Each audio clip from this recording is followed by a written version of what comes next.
I will continue from the first chapter of physics, that is electric charges and field of class 12. हालांकि पहले chapter से शुरू कर रहा हूँ, पर इसको आप यूपी बोर्ड के हो, चाहे सीबीएसई बोर्ड के हो, चाहे आईसीएसई बोर्ड के हो, किसी भी बोर्ड के हो आप, तो ध्यान से पढ़ना, आप समझ में आएगा, ध्यान से सुनिएगा, देखिएगा। एकदम बेसिक से स्टार्ट करूँगा। फिजिक्स आपको बिल्कुल भी नहीं आती हो तब भी कोई घबराने की जरूरत नहीं है, एकदम मस्त समझ में आएगा, अच्छे समझ में आएगा, और एकदम बेसिक शुरू करूँगा।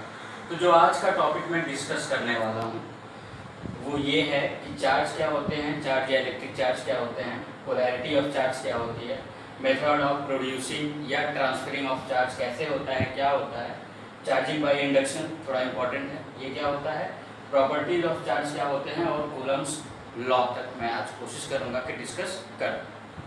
तो शुरू करते हैं बेसिक यानी चार्ज।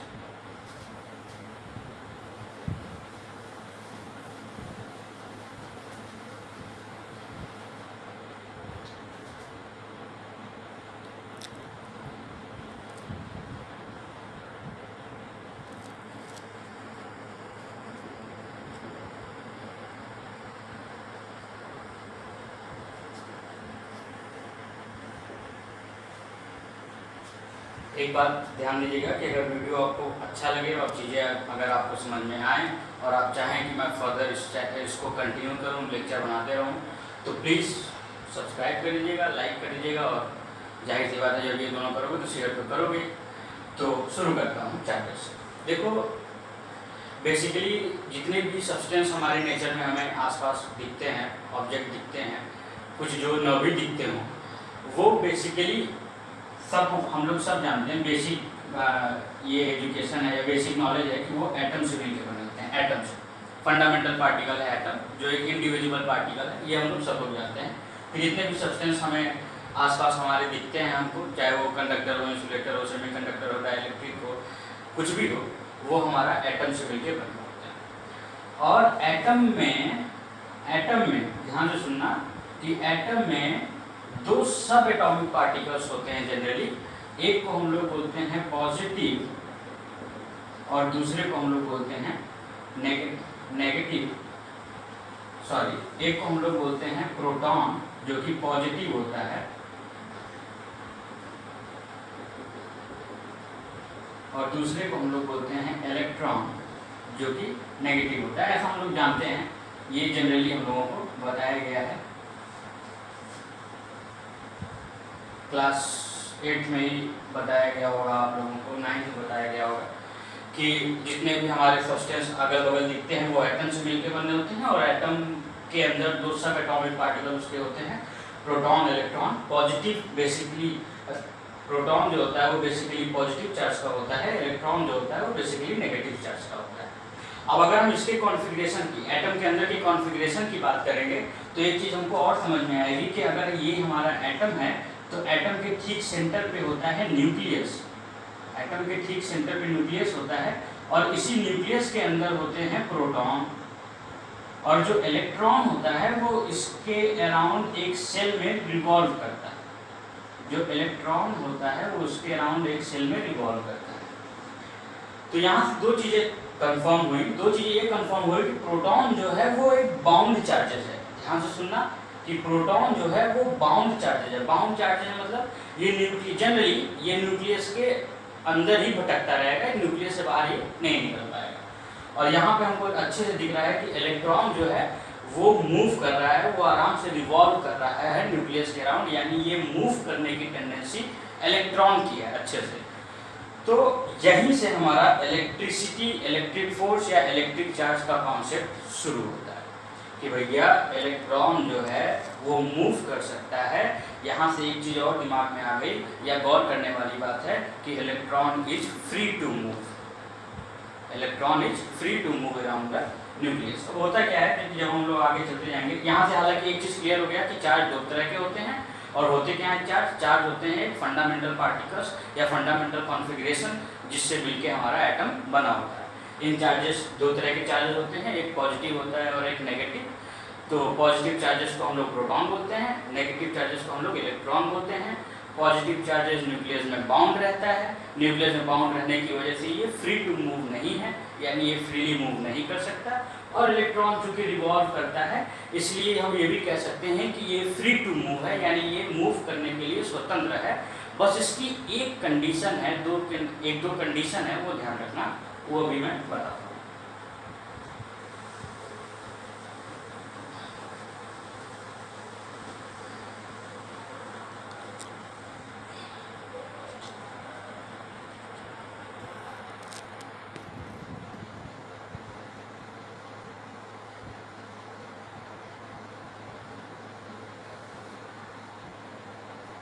जो इलेक्ट्रॉन है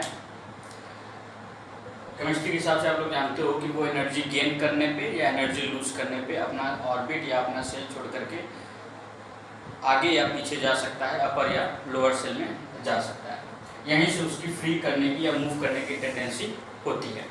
अब अगर हम इसके हिस्ट्री पे जाएं, इतिहास पे जाएं, तो बेंजामिन फ्रैंकलिन वगैरह ने पहली बार इसका कॉन्सेप्ट लाया था।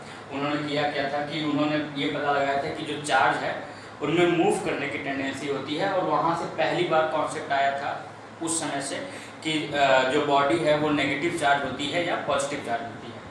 तो नेगेटिव चार्ज या पॉजिटिव चार्ज होने का ये मतलब नहीं है कि अगर कोई बॉडी अगर नेगेटिव चार्ज है तो हम ये समझ लें कि उसमें इलेक्ट्रॉन आ गया है, और अगर कोई बॉडी पॉजिटिव चार्ज है तो उसमें प्रोटॉन आ गया है।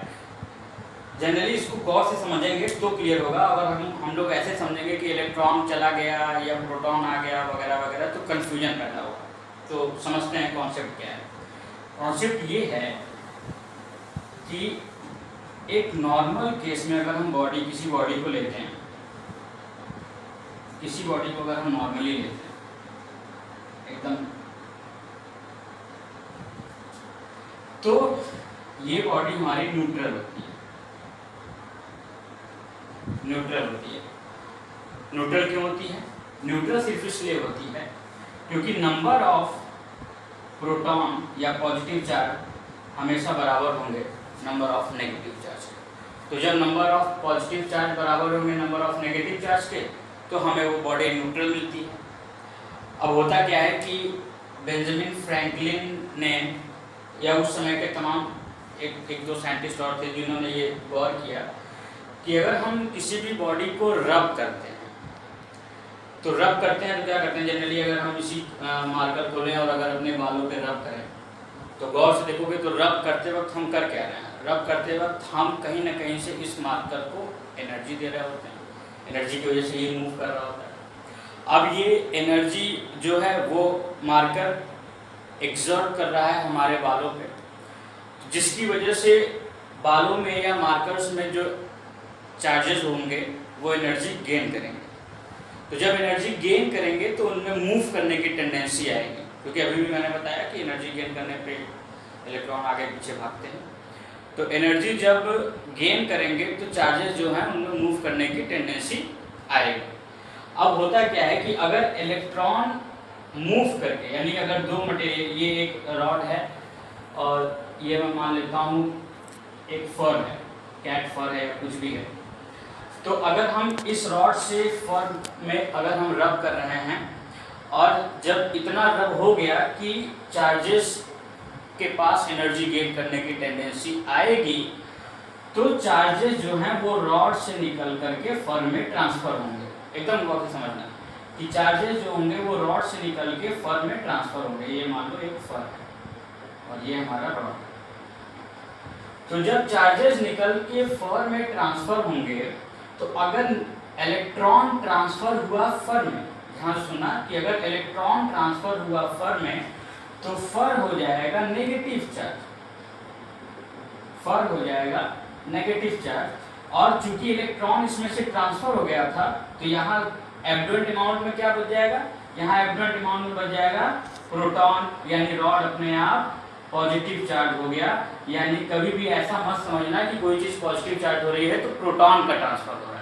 यहाँ से एक चीज़ ये क्लियर। अब हम थोड़ा सा आगे बढ़ते हैं और आते हैं अपने दूसरे लहजे में कि एक चीज़ अगर हम क्लास 9th में ठीक ठाक पढ़े होंगे, ठीक ठाक नहीं पढ़े होंगे, अगर एग्जाम के पेपर को भी देखे होंगे तो उसमें फोर्स नाम के जंतु के बारे में चर्चा की गई कि फोर्स भैया एक जंतु, तो अगर गौर किए होंगे तो बताया गया होगा कि फोर्स एक ऐसा जंतु है जिसके पास दो चीजें होना कंपलसरी है, मास और एक्सेलरेशन, या एकदम नॉर्मल भाषा में इसको वेलोसिटी भी बोल सकता हूँ, क्योंकि velocity with respect to time acceleration होगा। तो हमको यहाँ से पता चला कि भैया फोर्स एक ऐसी जंतु का, एक ऐसी चिड़िया का नाम है जिसके दो पर हैं, एक पर है मास और एक पर है एक्सेलरेशन। दो पंख हो गए तुम्हारे, मास और एक्सेलरेशन। एक भी पंख नहीं होगा तो चिड़िया उड़ नहीं पाएगी, यानी फोर्स का कोई मतलब नहीं होगा। और दूसरा कॉन्सेप्ट है कि किसी भी बॉडी में अगर, या किसी भी सब्सटेंस में अगर मास है और एक्सेलरेशन या वेलोसिटी है तो निश्चित रूप से मास और वेलोसिटी की वजह से उस बॉडी द्वारा फोर्स उत्पन्न होगा, उस बॉडी में फोर्स उत्पन्न होगा, या उस बॉडी द्वारा किसी पे फोर्स एग्जर्ट किया जाएगा, किसी पे फोर्स लगेगा। यही जन्म देता है चार्ज के केस में इलेक्ट्रिसिटी को या इलेक्ट्रिक को, जो हम लोग बोलते हैं इलेक्ट्रिक फोर्स। इलेक्ट्रिक फोर्स क्या है? वह फोर्स जो चार्ज द्वारा एग्जर्ट किया जाए। चार्ज द्वारा एग्जर्ट किया जाए क्यों? क्योंकि चार्ज के पास भी मास होगा, मास ऑफ क्या? मास ऑफ इलेक्ट्रॉन या प्रोटॉन, और चार्ज की भी अपनी वेलोसिटी होगी निश्चित रूप से। सब लोग जानते हैं कि इलेक्ट्रॉन की कितनी वेलोसिटी होती है, प्रोटॉन की कितनी वेलोसिटी होगी। तो जब चार्ज के पास मास भी है और चार्ज के पास अपनी वेलोसिटी भी है जिसकी वजह से वो मूव करती है, तो जाहिर सी बात है कि वो भी एक फोर्स अपने आसपास क्रिएट करेगा या अपने आसपास एक फोर्स महसूस कराएगा, और उसी फोर्स को हम लोग बोलते हैं इलेक्ट्रिक फोर्स, या जनरली हम लोग बोल देते हैं कि इलेक्ट्रिसिटी है।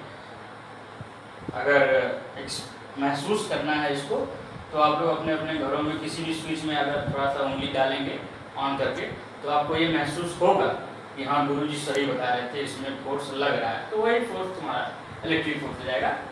तो यहाँ से ये कॉन्सेप्ट समझ में आया कि चार्ज होता क्या है, और चार्ज की वजह से इलेक्ट्रिक का कॉन्सेप्ट कैसे आया या इलेक्ट्रिक फोर्स का कॉन्सेप्ट कैसे आया। तो थोड़ा सा मैं आगे बढ़ता हूँ। आगे बढ़ते बढ़ते आपको बताता हूँ, जो कि बहुत इंपॉर्टेंट है। बहुत इंपॉर्टेंट इसलिए क्योंकि अगर इसको, हालांकि सब काफ़ी लोग इसको नेग्लेक्ट कर देते हैं, लेकिन इससे कंफ्यूजन भी थोड़ा ज़्यादा हो जाता है। तो पहले इस कॉन्सेप्ट को समझा जाए। पोलैरिटी ऑफ चार्जेस या चार्जेस या चार्ज, जो भी पोलैरिटी एकदम सिंपल कॉन्सेप्ट है। एक लाइन का कॉन्सेप्ट है, सिर्फ एक सिंपल सा कॉन्सेप्ट है। इसको समझना सिर्फ इसलिए इम्पोर्टेंट है ताकि हम लोग डिटरमाइन कर पाएँ कि कौन नेगेटिव चार्ज होता है, कौन पॉजिटिव चार्ज होता है वगैरह। तो पोलैरिटी ऑफ चार्ज, पोलैरिटी एक ऐसी प्रॉपर्टी है, पोलैरिटी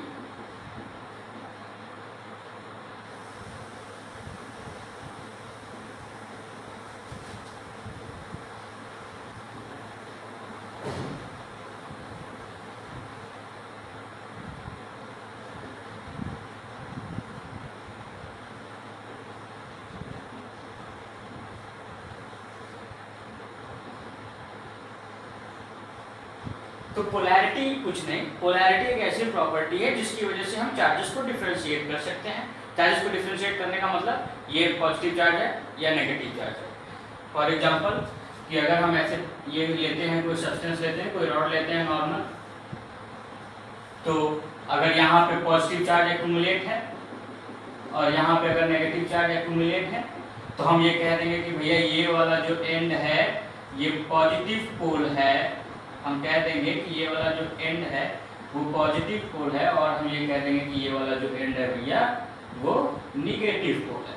बस यही पोलैरिटी का मतलब है कि पोलैरिटी एक्चुअली डिफरेंशिएट करता है कि भैया क्या नेगेटिव है, क्या पॉजिटिव है, क्या पॉजिटिव है, क्या नेगेटिव है, ताकि हम लोगों को पता चल सके एक्चुअली कि कौन से एंड में कौन सा चार्जेस एक्यूमुलेट है, किस तरह का चार्जेस एक्यूमुलेट है, ताकि हम अपना ऑपरेशन या हम अपना डिजायर्ड वर्क जो है वो सुटेबली कर पाए।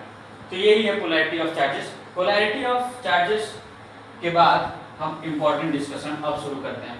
अब एकदम ध्यान से सुनिएगा आप लोग थोड़ा, अब इम्पोर्टेंट शुरू करते हैं।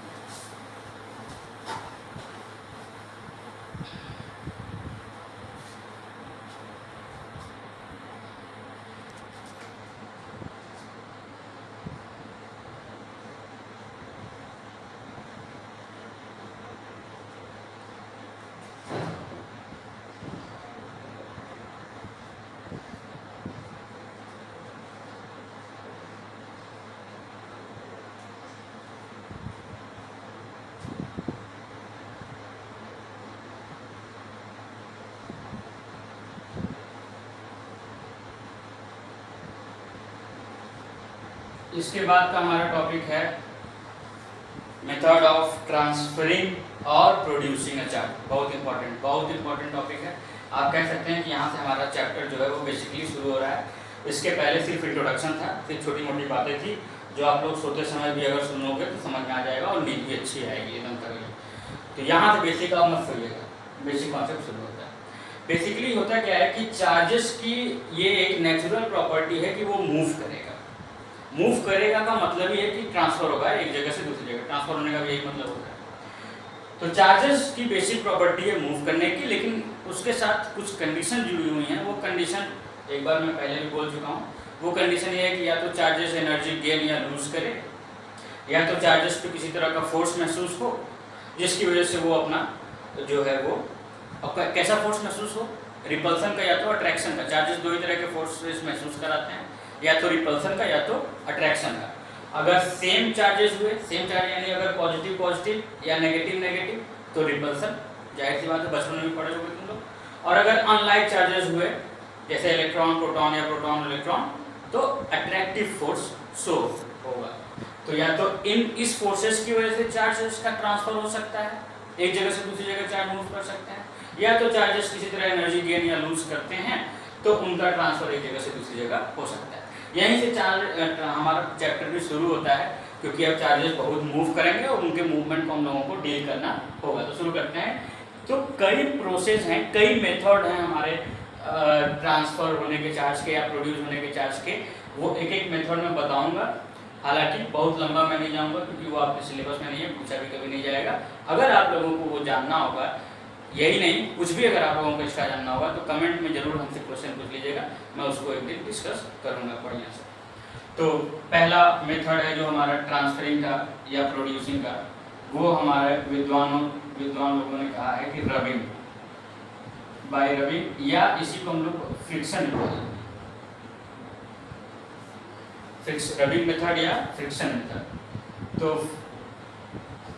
जाहिर सी बात है, किसी चीज़ को अगर रब करेंगे, अगर हम इन दो चीज़ों को रब करेंगे तो जनरली एक दूसरे के अपोजिट ये मूव करेंगे, एक दूसरे के अपोजिट नेचुरली एक फोर्स एग्जर्ट होगा, प्रोड्यूस हो जाएगा, जिसको हम फ्रिक्शन कहते हैं।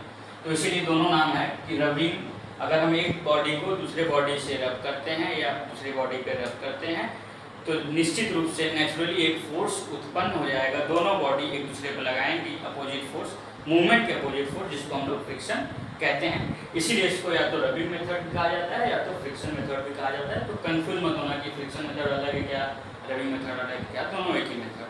करते क्या है इसमें, अभी हमने एक एग्जाम्पल दिया था, अगर आप लोगों को याद होगा रॉड वाला। तो रबिंग मेथड में करते क्या है कि या तो हम लोग कैट फर ले लेते हैं, या तो बलून ले लेते हैं, या तो प्लास्टिक रॉड ले लेते हैं, या तो ग्लास रॉड ले लेते हैं। तो हम लोग एक दूसरे, मान लेता हूं मैं कि ये हो गया ग्लास और ये हो गया सिल्क का ले लेता हूं मैं। तो ग्लास रॉड को अगर मैं रब करना शुरू कर दिया सिल्क पे, तो कुछ देर बाद, जैसे कि आप लोग जानते हो कि रब करने की वजह से एक दूसरे का एनर्जी ट्रांसफर होना शुरू हो जाएगा। तो निश्चित रूप से इसके जो चार्जेस हैं वो एनर्जी गेन करना शुरू कर देंगे। तो जब इसके चार्जेस एनर्जी गेन करना शुरू कर देंगे तो होगा क्या, कुछ समय बाद जो ग्लास रॉड का चार्ज है वो सिल्क पे एक्यूमुलेट होना शुरू हो जाएगा। जब सिल्क पे ग्लास रॉड का चार्ज एक्यूमुलेट होना शुरू हो जाएगा तो निश्चित रूप से यहीं से हम लोग जान जाएंगे कि इन दोनों की पोलैरिटी बदल जाएगी। इन दोनों का जो पहले हो सकता है ये दोनों न्यूट्रल रहे होंगे ही न्यूट्रल, लेकिन अब ये न्यूट्रल नहीं रह जाएंगे, क्योंकि अब ग्लास रॉड पे, ध्यान से सुनिएगा आप लोग, कि अब ग्लास रॉड पे पॉजिटिव चार्ज बचेगा। पॉजिटिव चार्ज बचने का ये मतलब नहीं कि पॉजिटिव चार्ज यहाँ ट्रांसफर हो गया, पॉजिटिव चार्ज बचने का ये मतलब है कि यहाँ से नेगेटिव चार्ज एक्यूमुलेट हो गया। तो जब नेगेटिव चार्ज यहाँ एक्यूमुलेट हो गया तो निश्चित रूप से सिल्क कैसा चार्ज हो जाएगा बेटा लोग, नेगेटिव चार्ज हो जाएगा भैया लोग। तो सिल्क हमारा हो गया नेगेटिव चार्ज और ग्लास रॉड हो गया हमारा पॉजिटिव चार्ज। तो ये मेथड, इस तरह के मेथड को हम लोग या तो फ्रिक्शन मेथड कहेंगे या तो रबिंग मेथड कहेंगे। ठीक, समझ में आ गया होगा उम्मीद है, बहुत टफ नहीं है, इतना तो आप लोग इंटेलिजेंट हो, समझ में आ गया होगा। दूसरा मेथड कंडक्शन। एक चीज और इसमें ध्यान रखिएगा कि जब भी इस तरह से एक्यूमुलेट हो जाता है चार्ज, कोई बॉडी जब चार्ज अपने अंदर एक्यूमुलेट कर लेती है इस मेथड से, रबिंग के मेथड से, तो जब वो किसी दूसरे बॉडी के कांटेक्ट में आती है तो तुरंत लूज भी कर जाती है, इसको याद रखिएगा। और लूज करने का कारण क्या होता है कि एक बॉडी अगर चार्ज है और हम इसको किसी दूसरे बॉडी के कांटेक्ट में ले आएंगे तो एक पे एब्रेंट अमाउंट ऑफ चार्ज है, एक पे एकदम लेस अमाउंट ऑफ चार्ज है, तो हाई टू लो फ्लो हो जाएगा और वो हमारा चार्ज जो है वो फ्लो हो जाएगा, यानी बॉडी फिर से न्यूट्रल तरीके से बिहेव करने लगेगी। तो इसका सबसे ये बात कीन पॉइंट अपने दिमाग में रखे रहिएगा कि चार्ज जो है वो तुरंत अगर हम किसी अनचार्ज बॉडी के कांटेक्ट में लाते हैं तो चार्ज जो है वो फ्लो भी हो जाएगा, आगे भी ट्रांसफर भी हो जाएगा, यानी ये बहुत ज़्यादा समय तक ये चार्ज नहीं रह जाएगा दोनों। इसका बेस्ट एग्जांपल आप लोग छोटे बचपन में किए होंगे कि स्केल लीजिए प्लास्टिक का और उसको अपने बालों में रब करिए और जब छोटे छोटे कागज़ के टुकड़ों के पास रखेंगे तो कागज़ डांस करने लगेगा, लेकिन कुछ समय बाद जो है वो कागज़ डांस करना बंद कर देता है क्योंकि चार्ज जो है वो चला जाता है, ट्रांसफर हो जाता है, स्प्रेड हो जाता है। फिलहाल आप दूसरे मेथड पे आते हैं जिसको हम लोग बोलते हैं कंडक्शन। कंडक्शन बहुत अच्छा मेथड है और एकदम जनरली बहुत यूज में लाया जाने वाला मेथड है।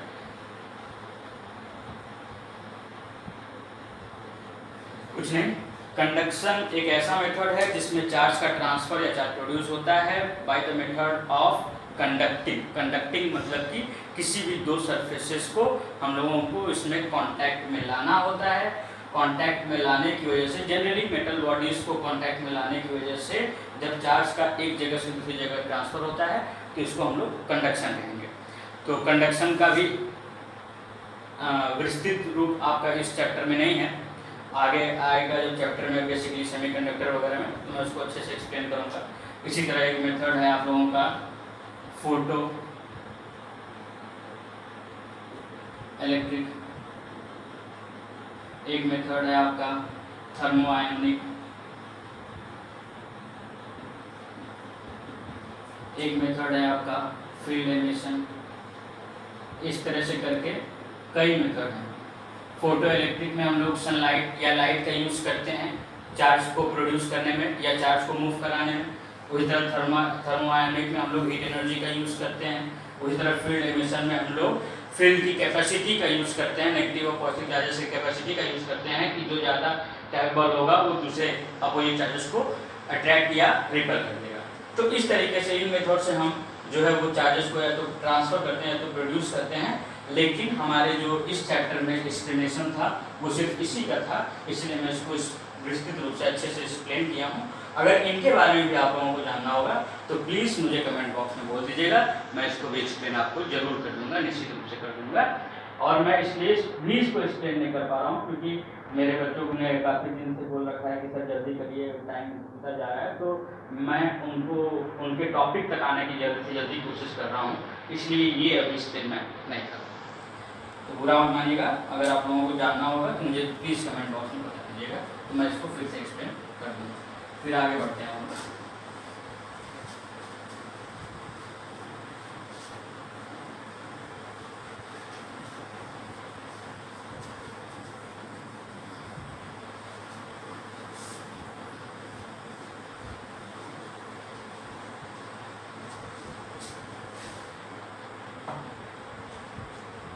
ये हमारा एकदम इम्पॉर्टेंट मेथड है। जो भी मेथड हम लोग डिस्कस किए उनसे काफ़ी भिन्न लेकिन काफ़ी उपयोगी इसलिए क्योंकि मैं इसकी बेसिक प्रॉपर्टी बता देता हूँ कि क्यों ये सब बहुत इंपॉर्टेंट है और क्यों इसका काफ़ी यूज किया जाता है। क्योंकि इसमें एनर्जी लॉस मिनिमम होता है। मिनिमम एनर्जी लॉस पे मैक्सिमम काम हमको मिल जाता है, इसीलिए हम इस मेथड को यूज़ करते हैं। याद रखिएगा, चार्जिंग बाय इंडक्शन प्रोसेस में हम मिनिमम एनर्जी लॉस में मैक्सिमम आउटपुट ले लेते हैं। इसलिए चार्जिंग बाय इंडक्शन मेथड का बहुत अच्छे से यूज होता है, प्रायः यूज किया जाता है। होता क्या है चार्जिंग बाय इंडक्शन? भैया कुछ नहीं है।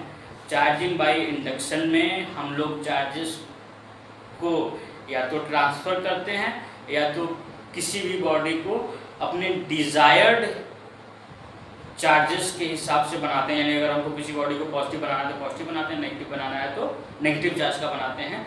और ये सब हम लोग करते हैं बिना किसी भी चार्ज बॉडी के कांटेक्ट में आए हुए। ध्यान से सुनना कि चार्जिंग बाय इंडक्शन मेथड में हम लोग डिज़ायर्ड चार्ज देते हैं बॉडी को, डिज़ायर्ड चार्ज जैसा बनाते हैं बॉडी को, या चार्ज को ट्रांसफ़र करते हैं बिना किसी चार्ज बॉडी के कांटेक्ट में आए हुए, बिना किसी तरह कांटेक्ट में आए हुए। ये बेसिक प्रॉपर्टी है कि इसमें हम लोगों को कांटेक्ट में नहीं आना है। किसके कांटेक्ट में नहीं है? किसी भी दूसरे चार्ज बॉडी के कांटेक्ट में नहीं आना है, यानी बिना छुए काम हो जाए।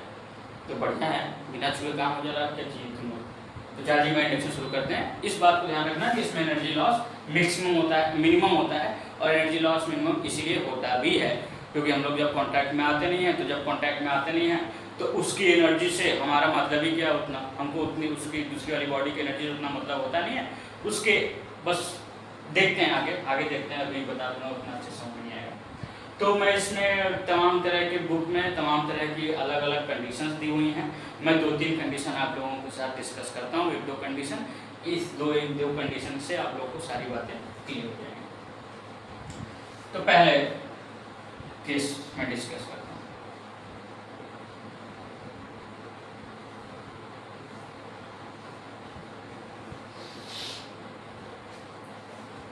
मैं कोई कंडक्टर रख देता हूँ। याद रखिएगा, कंडक्टर वो सब्सटेंस होता है जिसमें इलेक्ट्रिक चार्ज या इलेक्ट्रिसिटी आराम से फ्लो हो जाए, अपने थ्रू इलेक्ट्रिसिटी को वो फ्लो होने दो। ऐसा सब्सटेंस जो अपने थ्रू इजीली इलेक्ट्रिसिटी को फ्लो होने दे वो कंडक्टर कहलाता है। जो ऐसा हरगिज न होने दे वो इंसुलेटर कहलाता है। तो हम यहाँ पे कोई कंडक्टर रखते हैं। और बेसिक ये जो कंडक्टर है बेसिकली ये अभी न्यूट्रल अवस्था में है, यानी कि ये था न्यूट्रल अवस्था में है, यानी कि बेसिकली इसका कोई भी अभी हम लोग को चार्ज पता नहीं है कि ये पॉजिटिवली चार्ज है कि नेगेटिवली चार्ज है, पता नहीं, क्या है ही नहीं। ये अभी ये एकदम न्यूट्रल अवस्था में है। और ये हमारा एक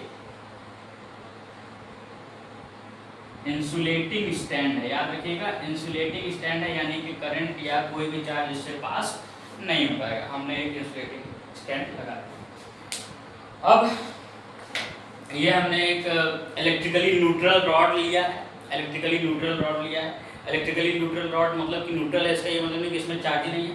न्यूट्रल का मतलब ये है कि पॉजिटिव और नेगेटिव चार्ज लगभग बराबर है। हम लोग बना देते हैं पॉजिटिव नेगेटिव चार्ज बराबर।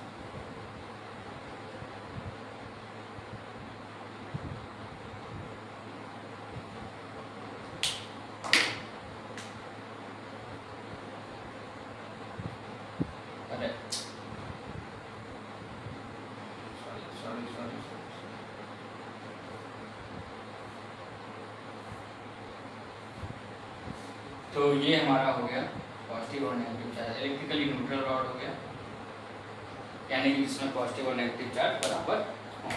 अब शुरू करते हैं हम लोग अपना काम, चार्जिंग बाय इंडक्शन। अब एकदम ध्यान से आप लोग समझना, एकदम ध्यान से सुनना बेटा लोग, बाबू लोग, भैया लोग, एकदम ध्यान से सुनना कि अगर हम मान लेते हैं, मान लो अगर हम कोई एक चार्ज रॉड इसके पास ले आते हैं,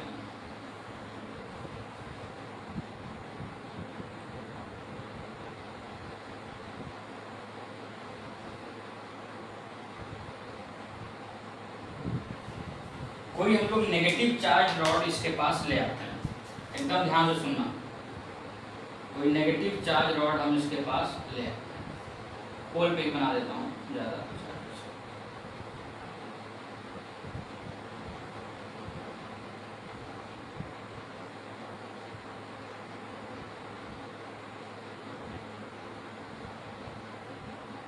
ये हमने कोई नेगेटिव चार्ज रॉड इसके पास ले आया अब जाहिर सी बात है भैया, अगर हम नेगेटिव चार्ज इसके पास ले आए हैं, अभी कांटेक्ट नहीं है, इन दोनों का कोई कांटेक्ट नहीं हुआ है, लेकिन इसके बावजूद अभी हमने बोला कि अगर सेम चार्जेस रिपल और अपोजिट चार्जेस अट्रैक्ट करते हैं, तो जब ये नेगेटिव चार्ज है तो जाहिर सी बात है कि अपने सामने वाले रॉड में, जो कि ये इलेक्ट्रिकली न्यूट्रल रॉड है, इसमें अपोजिट चार्ज, ये नेगेटिव है तो इसका अपोजिट चार्ज क्या होगा, पॉजिटिव, और ये नेगेटिव है तो इसका सेम चार्ज हो गया नेगेटिव। तो सेम चार्ज पे रिपल्सन का फोर्स काम करेगा, यानी ढकेलेगा, रिपल मतलब ढकेलना, तो यानी ये नेगेटिव है तो नेगेटिव को ढकेलेगा, और ये नेगेटिव है तो पॉजिटिव को अट्रैक्ट करेगा। तो कुछ समय बाद क्या हो जाएगा, एकदम ध्यान से समझना कि कुछ समय बाद रॉड के इस पार्ट में, इस पोलैरिटी में सारे पॉजिटिव चार्ज एक्यूमुलेट होंगे और इस पोलैरिटी में सारे नेगेटिव चार्ज एक्यूमुलेट होंगे, वो भी बिना कांटेक्ट में आए। ध्यान से देखिए।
एकदम साफ साफ दिख रहा है। अच्छा हाँ, कोई लोग ये कंफ्यूज मत होना कि इस रॉड का कॉन्सेप्ट इसमें लगा था, ये मैं कंडीशन अलग बनाने के लिए ऐसा बना दिया हूँ, ये नहीं कि इसी के बगल में बेवकूफ़ को गधा जैसा मत दिमाग लगाना कि सर इधर नेगेटिव है तो इधर वाला भी काम करेगा।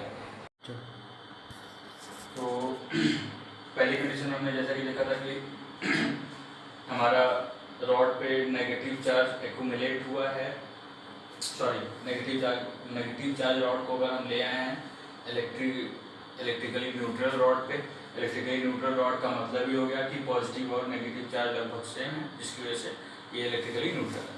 तो जब हम किसी रॉड को ले आए हैं, नेगेटिव रॉड को ले आए हैं, तो इस नेगेटिव रॉड की वजह से जो सेकेंड इफेक्ट होगा वो मैंने डायग्राम में बनाया है कि नेगेटिव रॉड की वजह से, ये नेगेटिव रॉड है, नेगेटिव रॉड की वजह से क्या होगा कि पॉजिटिव चार्ज यहाँ एक्यूमुलेट हो जाएगा और नेगेटिव चार्ज यहाँ एक्यूमुलेट हो जाएगा। क्लियर हो गया। यहाँ पे हम लोगों को पोलैरिटी का कॉन्सेप्ट जो मैंने बताया था यहाँ पे यूज हो गया। यहाँ पे देखो पोल्स डिफरेंशिएट हो गया अपने आप। पोल डिफरेंशिएट कैसे हो गया, ये पोल्स अभी पॉजिटिव चार्ज हो गया और ये पोल अभी नेगेटिव चार्ज हो गया, यानी रॉड का ये एंड पॉजिटिव चार्ज हमको समझ में आ रही है बात, पॉजिटिव चार्ज हो गया और रॉड का ये एंड हमारा नेगेटिव चार्ज हो गया, जबकि यहाँ पे पहली वाले केस में ऐसा नहीं था। अब होगा क्या कि अगर हम इसको ऐसे ही छोड़ देंगे, अगर इसको हटा देंगे रॉड, अगर इस रॉड को हटा देते हैं, इतने ये कंडीशन यहाँ तक लाने के बावजूद अगर हम इस रॉड को हटा देते हैं तो फिर से ये मिक्स हो जाएगा, फिर से इलेक्ट्रिकली न्यूट्रल हो जाएगा, हमारा काम जो है वो कंप्लीट नहीं होगा। तो हम करेंगे क्या, हम ये करेंगे कि हम धीरे से क्या कर देंगे कि नेगेटिव को साइड को अर्थ कर देंगे,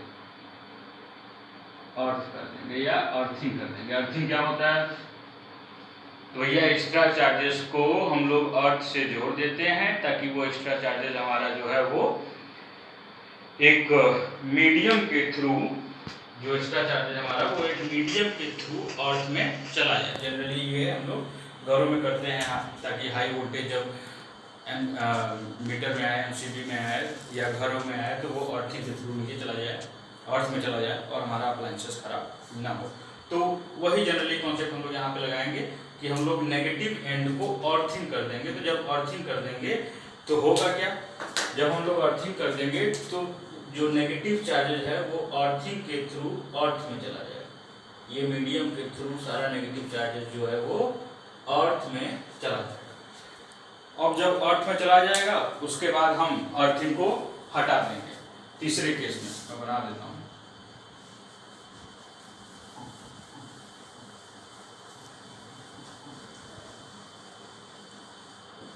तीसरे केस में होगा क्या भैया? तीसरे केस में होगा ये कि ब्लैक वाला मार्कर में तीसरे केस में होगा ये कि ये रॉड हमारा है, ठीक है, हमने अर्थिंग कर दिया। अर्थिंग की वजह से जो नेगेटिव चार्जेस हैं वो हमारे चले गए अर्थ में। जो नेगेटिव चार्जेस जब अर्थ में चले गए तो नेगेटिव चार्जेस जाने के बाद ही हम अर्थिंग को हटा देंगे, यानी वो जो मीडियम है जिसके थ्रू अर्थ में चार्ज जा रहा है वो मीडियम हम हटा देंगे। तो जब हम वो मीडियम हटाएंगे, जब हम ऐसा करेंगे तो यहाँ बच क्या जाएगा? यहाँ बच जाएगा सिर्फ पॉजिटिव चार्ज। यहाँ सिर्फ और सिर्फ पॉजिटिव चार्ज बच जाएगा। और जब सिर्फ और सिर्फ पॉजिटिव चार्ज बच जाएगा तो यहाँ पे इसके बाद हम क्या करेंगे कि ये जो हम लोग रॉड रखे थे, ये जो रॉड, और कैसा रॉड था ये नेगेटिव चार्ज का रॉड था। जब हम इस नेगेटिव चार्ज के रॉड को अब हटाएंगे, अब जब हम इस नेगेटिव चार्ज के रॉड को हटा देंगे तो जो हमको फाइनल केस मिलेगा वो ये मिलेगा कि ये जो हमारा रॉड जो कि कुछ देर पहले इलेक्ट्रिकली न्यूट्रल था, ये हमारा रॉड जो कुछ देर पहले इलेक्ट्रिकली न्यूट्रल था वो अब कैसा हो जाएगा? वो अब हो जाएगा रॉड हमारा पॉजिटिव चार्ज का। पूरा जो रॉड में पॉजिटिव चार्ज आराम से एक्यूमुलेट हो जाएंगे, डिस्ट्रीब्यूट हो जाएंगे यूनिफॉर्मली, और हमारा रॉड जो है वो पॉजिटिव चार्ज का हो जाएगा। यानी बेसिकली हमने देखा कि चार्जिंग बाय इंडक्शन से ये चार्ज कांटेक्ट में आए बिना हमने एक इलेक्ट्रिकली न्यूट्रल रॉड को पॉजिटिव चार्ज का बना दिया। ठीक इसी तरह अगर हमको कोई नेगेटिव का बनाना है तो यही प्रोसेस अपनाएंगे, एकदम यही प्रोसेस अपनाएंगे। बस करेंगे क्या कि जो हम लोग नेगेटिव चार्ज का रॉड ले आ रहे थे वो पॉजिटिव चार्ज का रॉड ले आएंगे। देखते हैं एक बार अच्छे से, इसको भी देख लेते हैं। दूसरी केस सेकंड की बात करते हैं। तो यहाँ पे हम फिर से एक इलेक्ट्रिकली न्यूट्रल रॉड रख लेते हैं।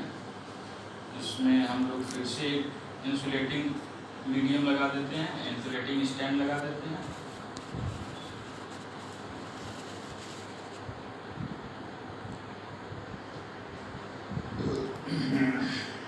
इलेक्ट्रिकली न्यूट्रल है तो जाहिर सी बात है कि पॉजिटिव और नेगेटिव बराबर होंगे।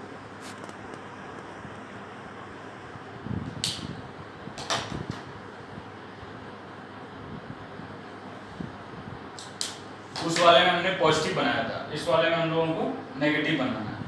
तो नेगेटिव बनाना है इसका मतलब कि इस वाले में अगर हम लोग किसी रॉड को ले आएंगे इसके पास तो वो रॉड जाहिर सी बात है पॉजिटिव चार्ज का होना चाहिए। तो हमने यहाँ पे पॉजिटिव चार्ज का लगा दिया।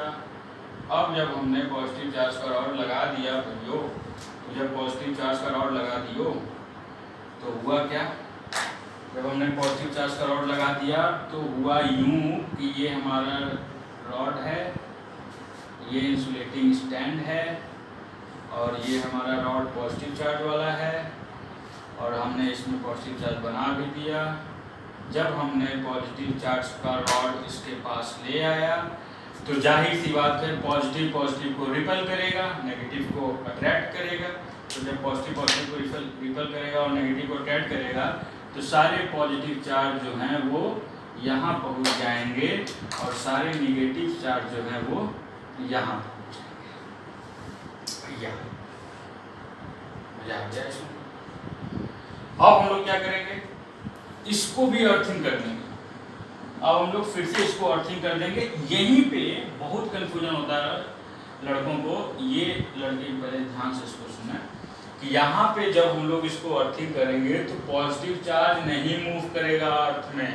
इस बात को ध्यान रखना कि पॉजिटिव चार्ज मूव नहीं करेगा अर्थ में, बल्कि यहाँ पे पॉजिटिव चार्ज का एक्यूमुलेशन बहुत ज़्यादा होगा, जिसकी मूव करता है नेगेटिव चार्ज ही। और यहाँ पे इस पोल पे पॉजिटिव चार्ज का एक्यूमुलेशन बहुत ज़्यादा है, तो अर्थ से ही नेगेटिव चार्ज निकलेगा, अर्थ से ही, यानी नेगेटिव चार्ज निकलने की डायरेक्शन ये होगी, अर्थ से ही उतना नेगेटिव चार्ज यानी इलेक्ट्रॉन निकलेगा कि इसको न्यूट्रलाइज कर दे। याद रखना कि उतना ही चार्ज निकलेगा कि इसको वो न्यूट्रलाइज कर दे।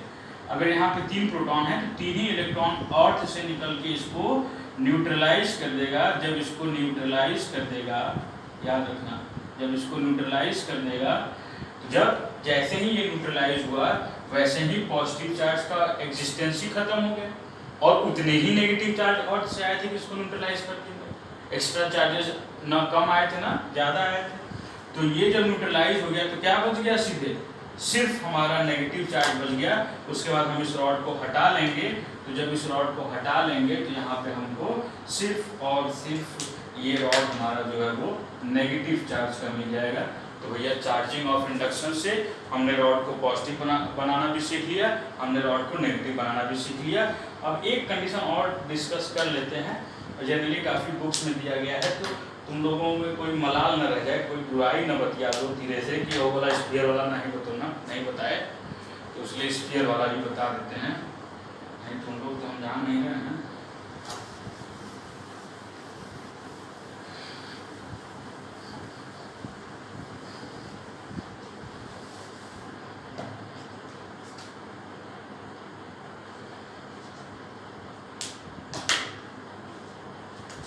भैया 2 स्फीयर हमने लिख दिया, ए और बी, सेम वही है न्यूट्रल वाला कंडीशन, इलेक्ट्रिकली न्यूट्रल वाला कंडीशन। तो अब इसको भी हमने इंसुलेटिंग स्टैंड से पे रख दिया। प्रोसेस सेम है, एकदम घबराने की जरूरत नहीं, एकदम मस्त है सिस्टम इसका। इंसुलेटिंग स्टैंड पे रख दिए। अब हम लोग किए क्या कि यहाँ पे इसके पास हम लोग एक रॉड को लेते आए और ये रॉड हमारा मान लो पॉजिटिव रॉड हम लोग लेते हैं, पॉजिटिव चार्ज का रॉड लेते हैं। अब एकदम ध्यान से सुनना कि ये दोनों स्फीयर कांटेक्ट में हैं, यानी जो भी काम होगा इकट्ठा इन दोनों स्फीयर के साथ एक साथ होगा। जो भी काम होगा इस चार्जेस की वजह से जो भी महसूस होगा इन स्फीयर, दोनों स्फीयर में महसूस होगा, यानी चार्ज जो है वो दोनों स्फीयर में ट्रांसफर होना या इकट्ठा होना, एक साइड होना शुरू कर दें।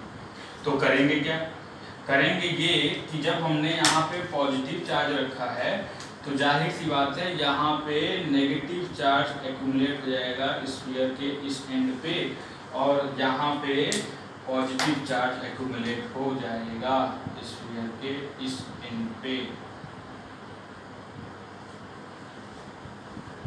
ठीक, कोई दिक्कत नहीं। इसके बाद जब ये हो गया, अब अगर ये हो गया, अब अगर हम तुरंत ही इस रॉड को हटाएंगे तो फिर से मिक्सअप हो जाएंगे, इसलिए हम इन दोनों को सेपरेट कर लेंगे। जब इन दोनों को सेपरेट कर लेंगे तो हमारा जो ए स्फीयर है वो नेगेटिव चार्ज का हो जाएगा,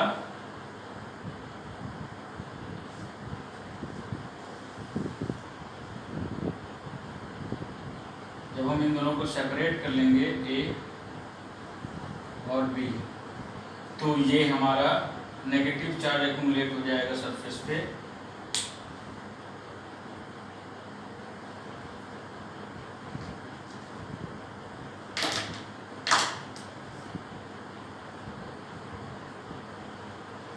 और यहाँ पे हमारा पॉजिटिव चार्ज एक्यूमुलेट हो जाएगा,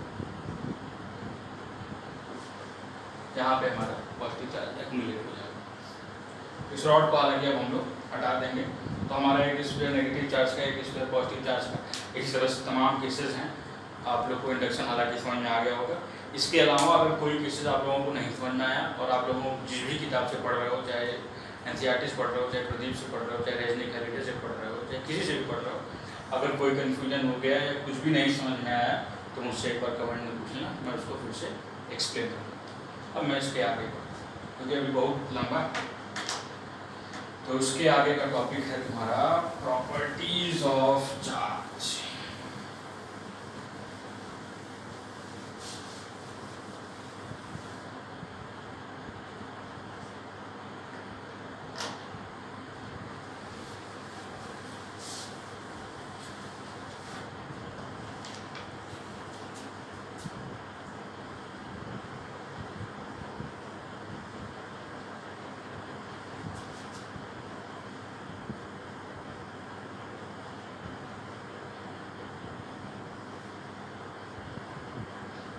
न्यूमेरिकल लगाते समय या इसके बाद आएगा कूलम्ब्स लॉ, तो उसमें बच्चों को, मैक्सिमम बच्चों को ये प्रॉब्लम होती है कि जब हम आगे जाएंगे तो देखेंगे कि कूलम्ब्स लॉ वगैरह में भी जाके, कूलम्ब्स लॉ अगले टॉपिक में पता चल जाएगा कि इसमें काफ़ी वो जो फॉर्मूले आए हैं वो ग्रेविटेशनल फोर्स से मिलते जुलते फॉर्मूले आए हैं। कूलम्ब्स लॉ का ये जो भी अभी हम आगे बताएंगे। हालांकि मैं जो डिस्कस करने में जो अभी बताने जा रहा हूँ वो ये बताने जा रहा हूँ कि आगे कंफ्यूजन आपको ना हो, इसलिए पहले मास और चार्ज में बेसिक डिफरेंस समझ लो। मास और चार्ज में बेसिक डिफरेंस समझ लो ताकि दोनों में कभी कंफ्यूजन ना हो। तो बेसिक डिफरेंस क्या है, सब लोग जानते हैं कि मास जो है 0 नहीं हो सकता if it will be 0, then its existence is not possible। ठीक, मास 0 नहीं हो सकता, जो हम लोग कंडीशन से डील करेंगे। मैं अभी की बात बता रहा हूँ कि मास हमारा कभी भी 0 नहीं हो सकता, और अगर 0 हुआ कि कोई भी चीज़ अगर 0 हो गई तो फिर वो मास उसमें नहीं रह जाएगा, यानी उसका एग्जिस्टेंस नहीं रह जाएगा। इस बात को ध्यान में रखना कि मास कभी भी 0 नहीं हो सकता, और अगर ऐसा हुआ तो वो चीज़, यानी अगर कोई बोल दे रहा है कि भैया इसका मास 0 है, तो बोल देना फिर उसका कोई मतलब ही नहीं, तो फिर वो कोई ऑब्जेक्ट नहीं, वो सिर्फ बेवकूफ़ बना रहा है। कोई भी ऑब्जेक्ट अगर होगा तो उसका मास 0 होगा ही नहीं, कुछ ना कुछ नेग्लिजिबल ही सही, लेकिन कुछ ना कुछ अमाउंट होगा। तो पहला बेसिक डिफरेंस है कि मास जो है वो कभी भी 0 नहीं हो सकता। अच्छा, मास 0 नहीं हो सकता, लेकिन चार्ज जो है वो 0 हो सकता है। इसको ऐसे समझ लो, सीधे सीधे मतलब समझ लो कि चार्ज 0 हो सकता है। चार्ज होगा तो फोर्स लगाएगा, चार्ज अगर कहीं मौजूद होगा तो फोर्स लगाएगा। और नॉर्मल अगर हम कोई कंडक्टर लेते हैं तो हमको कोई फोर्स महसूस नहीं होता है, यानी कोई ऐसा बंदा थोड़ी होगा कि जमीन पे गिरा हुआ रॉड उठा लिया, उसको करंट मार दिया। ऐसे रॉड रखा हुआ है या लोहा, या कोई बाइक उठा लिया, कोई अपनी साइकिल उठा लिया और साइकिल बैठते उसको करंट लगा मारना, ऐसा नहीं। तो हम कह सकते हैं कि वो कंडीशन चार्ज 0 की, चार्ज 0 का मतलब हो गया कि न्यूट्रलाइज्ड कंडीशन, जो टोटल चार्जेस हैं पॉजिटिव और नेगेटिव वो सम अप हो गए, जिसकी वजह से जो टोटल हमारा रिजल्ट आया वो 0 हो गया। तो चार्ज के लिए हम लोग ये भी कह सकते हैं कि चार्ज कैन बी 0। पहला इसका बेसिक डिफरेंस हम लोग को याद रखना, तो ये चीज़ याद रखना। दूसरा कि मास कांट बी इन नेगेटिव, मास जो है वो नेगेटिव नहीं हो सकता, लेकिन charges can be negative, charges बिल्कुल नेगेटिव हो सकता है। मास जो है वो नेगेटिव नहीं हो सकता और चार्जेस जो है वो नेगेटिव हो सकता है। इलेक्ट्रॉन का चार्जेस नेगेटिव तो लेते हैं, हम लोग नेगेटिव तो लेते हैं। तो इस तरीके से हम लोग, और ये कीन पॉइंट था, और जैसे जैसे बात आती आएगी मैं उसको बताते रहूँगा, लेकिन फिलहाल ये चीज़ समझ लेना कि मास और चार्जेस में डिफरेंस है और इस तरह के डिफरेंस आते हैं। तो फिलहाल मैं अपनी प्रॉपर्टी पे आता हूँ, प्रॉपर्टी ऑफ चार्जेस। तो पहला प्रॉपर्टीज है एडिटिविटी, यानी कि हम लोग बिल्कुल चार्जेस को उसी तरीके से ऐड कर सकते हैं, उसी तरीके से बिल्कुल हम लोग चार्जेस को ऐड कर सकते हैं जिस तरीके से इंटीजर्स को ऐड किया जाता है। जैसे एक एग्जांपल के लिए मैं बता देता हूँ कि suppose there is a material या there is a conductor having 2 proton and 1 electron, या suppose there is a conductor having 5 proton and 4 electron. ठीक, तो अब इनको ऐड करना है। याद रखना एक चीज हमेशा याद रखना कि एडअप में या जनरली हम लोग चार्जेस को जब ऐड करते हैं तो उनके साइन के साथ ऐड करते हैं, साइन के साथ ऐड करते हैं, मतलब प्रोटॉन को हम लोग पॉजिटिव साइन के साथ ऐड करेंगे, इलेक्ट्रॉन को हम लोग नेगेटिव साइन के साथ ऐड करेंगे। यानी कि अगर हमने यहाँ पे कंडीशन ली कि सपोज अ सब्सटेंस या suppose a conductor having a 5 proton and 4 electron is add up. अब अगर हम इसको ऐड करते हैं, अगर हम ऐड करते हैं तो प्रोटॉन का बेसिक चार्जेस हो गया, ये हमारा हो गया 5e प्लस एडिटिविटी ऐड करना है यानी प्लस 4e, ये e बेसिक यूनिट होगा, ये होगा हमारा प्रोटॉन का, यही लिखेंगे उसको, और ये होगा हमारा इलेक्ट्रॉन। तो ये हम ऐड कर दिए, लेकिन याद रखना कि प्रोटॉन का चार्ज हम लोग पॉजिटिव ही लिखेंगे, लेकिन इलेक्ट्रॉन का चार्ज हम लोग हमेशा नेगेटिव लिखेंगे। यानी ये हो जाएगा 5e प्लस माइनस का 4e, तो होगा क्या 5e प्लस माइनस का 4e, यानी जो हमारा चार्ज बचेगा वो 5 माइनस 4, ऐसे कर सकते हैं 5 माइनस 4e, यानी कि 1e, या इस तरीके से चार्ज को e पॉजिटिव का आया, यानी क्या एक एक्स्ट्रा है, एक प्रोटॉन एक्स्ट्रा है सीरीज। यानी कि हम लोग इसको एडिटिविटी ऑफ चार्जेस में हम लोग जो चार्जेस का ऐड करने का तरीका है वो यही है, Na plus Na with charges. यानी अगर ये इलेक्ट्रॉन होगा तो माइनस का Na, अगर ये इलेक्ट्रॉन होगा तो माइनस का Na, प्रोटॉन होगा तो प्लस का A, इस तरीके से हम इसको एडअप करें। तो एडिटिविटी ऑफ चार्ज है कि बेसिक इंटीजर, बेसिक अलजेब्रा की तरह हम इसको ऐड करेंगे साइन के साथ। अगर प्रोटॉन है तो पॉजिटिव साइन के साथ ऐड करेंगे, इलेक्ट्रॉन है तो नेगेटिव साइन के साथ ऐड करेंगे। उसके बाद हमारी जो दूसरी प्रॉपर्टी आती है वो आती है conservation of charge.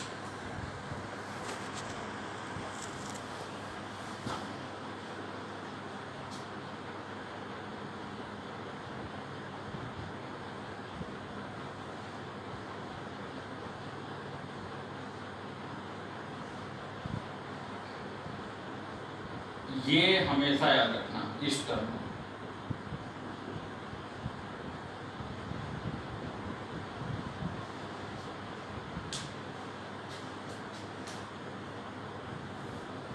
In an isolated system, एक आइसोलेटेड सिस्टम में, आइसोलेटेड सिस्टम मतलब 11th में पढ़े होगे अच्छे से, 11th फिजिक्स में भी पढ़े होगे, थर्मोडायनेमिक्स में, और केमिस्ट्री में भी पढ़े होगे तुम लोग। आइसोलेटेड सिस्टम क्या होता है, बाहरी दुनिया से कांटेक्ट खत्म, न बाहर से कोई अंदर आ सके, अंदर से न कोई बाहर जा सके।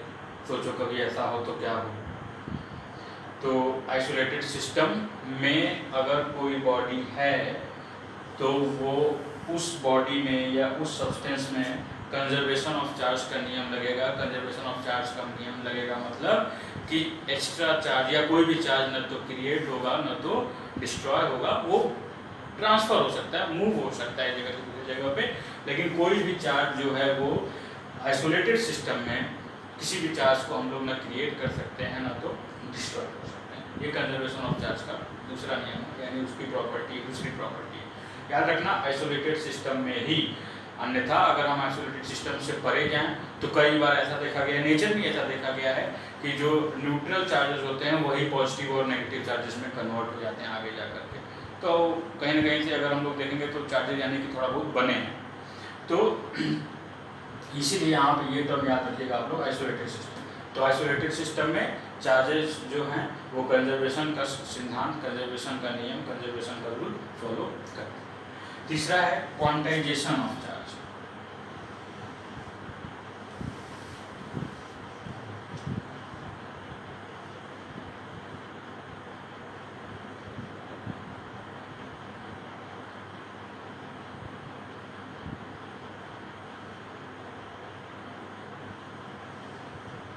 क्वांटाइजेशन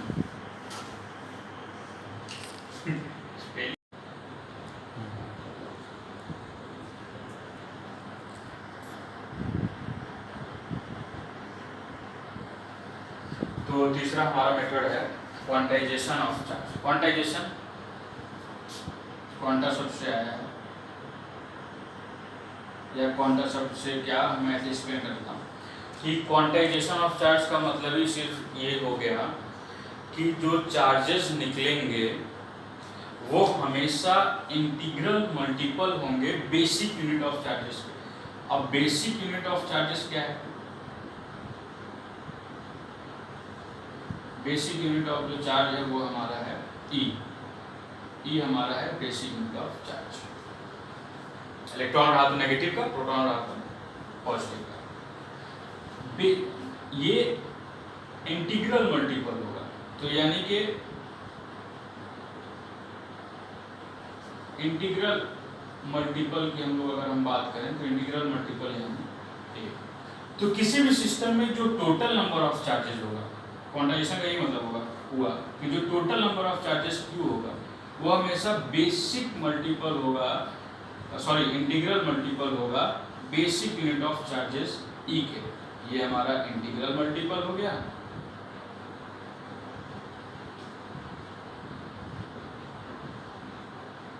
इंटीग्रल मल्टीपल यानी 1 2 3 4 इस तरह का, और ये हमारा हो गया बेसिक यूनिट ऑफ चार्ज। ऐसा क्यों, मैं बताता हूँ। बेसिक इसका या कॉन्सेप्ट इसका समझिएगा कि होता क्या है कि चार्ज जो है वो कभी भी ट्रांसफर होगा तो एक चार्ज ट्रांसफर होगा, दो चार्ज ट्रांसफर होगा किसी एक बॉडी से दूसरी बॉडी में, या बॉडी के अंदर ही तीन चार्ज ट्रांसफर होगा, चार चार्ज ट्रांसफर होगा, 5 चार्ज ट्रांसफर होगा। ऐसा कभी नहीं होगा कि 2.5 चार्ज ट्रांसफर होगा, इसीलिए रेशनल का मल्टीपल नहीं है 2.5 चार्ज। कभी भी 2.5 टूट के चार्जेस नहीं ट्रांसफर होगा, या तो एक कंप्लीट चार्ज ट्रांसफर होगा, 2 चार्ज ट्रांसफर होगा, 3 चार्ज ट्रांसफर होगा। अब ऐसा थोड़ी होगा कि 1.5 चार्ज ट्रांसफर हो, 2.25 चार्ज ट्रांसफर हो, 4.25 चार्ज ट्रांसफर हो, ऐसा नहीं होता है। इसीलिए integral multiple of basic unit of charge कहते हैं क्वांटाइजेशन। अब हम लोग सीधे आते हैं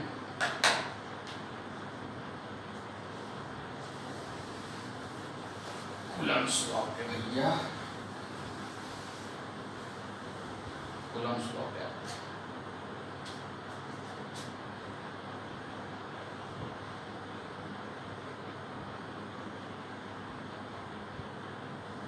पहली बात तो कूलम्ब्स लॉ में एक बात आप लोग गौर कर लीजिए कि कूलम्ब्स लॉ का जो फॉर्मूला दिया गया है